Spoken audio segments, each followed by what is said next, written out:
Video ভাইরালের পর অবশেষে পদত্যাগ করেছেন সফটওয়্যার প্রতিষ্ঠান অ্যাস্ট্রোনোমারের প্রধান নির্বাহী কর্মকর্তা অ্যান্ডি বাইরন। যুক্তরাষ্ট্রে কোল্ডপ্লে ব্যান্ডের কনসার্টে তাকে কোম্পানির আরেক কর্মকর্তার সঙ্গে আলিঙ্গনরত অবস্থায় ক্যামেরায় দেখা যায়। এরপরই পদত্যাগে বাধ্য হলেন তিনি। তার পদত্যাগের বিষয়টি নিশ্চিত করেছে অ্যাস্ট্রোনোমার।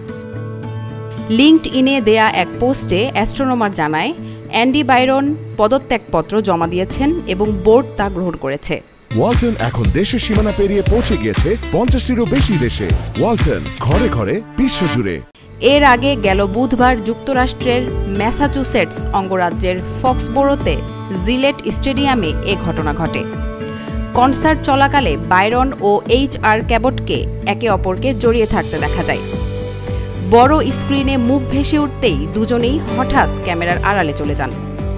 ভিডিওটি সামাজিক যোগাযোগ মাধ্যমে ব্যাপকভাবে ছড়িয়ে পড়ে এবং সবাই ধরে নেন তাদের মধ্যে পরকীয়ার সম্পর্ক থাকতে পারে।